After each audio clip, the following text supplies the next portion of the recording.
ଭାରତ ସରକାରଙ୍କ ତରଫରୁ ଚାଷୀ ଭାଇଙ୍କ ପାଇଁ ଆସିଲା ଏକ ବଡ଼ ଖବର। ଚାଷୀ ଭାଇମାନଙ୍କୁ ମିଳିବ 9ଟି ନୂତନ କିସମର ଧାନ ବିହନ। ତେବେ ଚାଲନ୍ତୁ ଦେଖିବା ଏହି 9ଟି ନୂତନ କିସମର ଧାନ ବିଷୟରେ। ଭାରତୀୟ କୃଷି ଅନୁସନ୍ଧାନ ପ୍ରତିଷ୍ଠାନ ତଥା IARI 9ଟି ନୂତନ କିସମର ଧାନ ବିକଶିତ କରିଛି, ଯାହା ଭାରତୀୟ କୃଷକଙ୍କ ପାଇଁ କୃଷି ଉତ୍ପାଦନରେ ଏକ ନୂତନ ବିପ୍ଳବ ଆଣିବ ବୋଲି ପ୍ରମାଣ କରିବ। ଏହି ନୂତନ କିସମଗୁଡ଼ିକ ଦେଶର ବିଭିନ୍ନ ରାଜ୍ୟରେ ଅନୁକୂଳ ହୋଇ କୃଷକମାନଙ୍କୁ ଉନ୍ନତ ଅମଳ, ସହନଶୀଳତା ଏବଂ ବିଭିନ୍ନ ଜଳବାୟୁ ପରିସ୍ଥିତିରେ ସଫଳ ଉତ୍ପାଦନ ପାଇଁ ସୁଯୋଗ ପ୍ରଦାନ କରିବ, ଯାହା ଚାଷୀଙ୍କୁ ଖୁବ୍ ଅଳ୍ପ ପରିଶ୍ରମ ଏବଂ ଅର୍ଥ ଖର୍ଚ୍ଚରେ ଅଧିକ ଲାଭ ପ୍ରଦାନ କରିବ।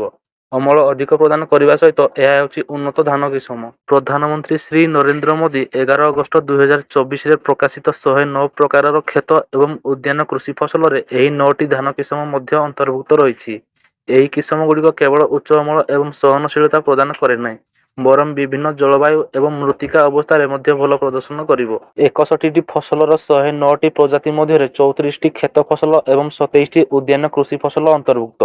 କ୍ଷେତ ଫସଲ ମଧ୍ୟରେ ବାଜରା, ଚାରା ଜାତୀୟ ଫସଲ, ତୈଳବୀଜ, ଡାଲି ଜାତୀୟ ଫସଲ, ଆଖୁ, କପା, ତନ୍ତୁ ଜାତୀୟ ଏବଂ ଅନ୍ୟାନ୍ୟ ସମ୍ଭାବ୍ୟ ଫସଲ ସମେତ ବିଭିନ୍ନ ଶସ୍ୟର ବିହନ ଜାରି କରାଯାଇଥିଲା। ଉଦ୍ୟାନ କୃଷି ଫସଲ ମଧ୍ୟରେ ବିଭିନ୍ନ ପ୍ରକାରର ଫଳ, ପନିପରିବା, ବାଡ଼ି ବଗିଚାରେ ଚାଷ ହେଉଥିବା ଫସଲ, କନ୍ଦା ଜାତୀୟ ଫସଲ, ମସଲା, ଫୁଲ ଓ ଔଷଧୀୟ ଫସଲ ଜାରି କରାଯାଇଥିଲା। ଏହା ମଧ୍ୟରେ ରହିଥିଲା ଏହି 9ଟି ଧାନ କିସମ। ଏହି କିସମଗୁଡ଼ିକ କୃଷକମାନେ ସେମାନଙ୍କର ଉତ୍ପାଦନ ବୃଦ୍ଧି କରିପାରିବେ ଏବଂ ଦେଶର ଖାଦ୍ୟ ନିରାପତ୍ତାକୁ ଦୃଢ଼ କରିପାରିବେ। ତେବେ ଆସନ୍ତୁ ଦେଖିବା କ'ଣ ରହିଛି ଏହି 9ଟି ଧାନ କିସମ। ପ୍ରଥମରେ ଅଛି CR ଧାନ 416 IET 30201। ଦ୍ୱିତୀୟରେ CR ଧାନ 810 IET 30409। ତୃତୀୟରେ ଅଛି CR ଧାନ 108 IET 29052। ଚତୁର୍ଥରେ ଅଛି CR ଧାନ 101 IET 30827। ପଞ୍ଚମରେ ଅଛି ସ୍ୱର୍ଣ୍ଣ ପୁରବୀ ଧାନ 5 IET 29036। ଷଷ୍ଠରେ ରହିଛି DRR ଧାନ 73 IET 30242। ସପ୍ତମରେ ରହିଛି DRR ଧାନ 74 IET 30252। ଅଷ୍ଟମରେ ରହିଛି DRR ଧାନ 78 IET 30240। ନବମ ଆଉ ଶେଷରେ ରହିଛି KKLR 4 IET 30697 KR 19011 ଧାନ। ଏହା ମଧ୍ୟରେ ଓଡ଼ିଶା ରାଜ୍ୟ ଜଳବାୟୁ ପାଇଁ ପ୍ରଯୁଜ୍ୟ ଥିବା କିସମ ହେଉଛି CR ଧାନ 810 IET 30409।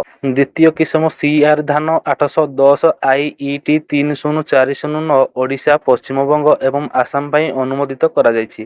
ବର୍ଷା ଜଳ ନିମ୍ନଭୂମି ମୃତ୍ତିକା ସହିତ ଖାପ ଖୁଆଇ ଚାଷ କରିହେବ। ହେକ୍ଟର ପିଛା 42.38 କୁଇଣ୍ଟାଲ ଅମଳ ଦେଇଥାଏ ଏବଂ ଏହାର ପରିପକ୍ୱତା 150 ଦିନ ଅଟେ।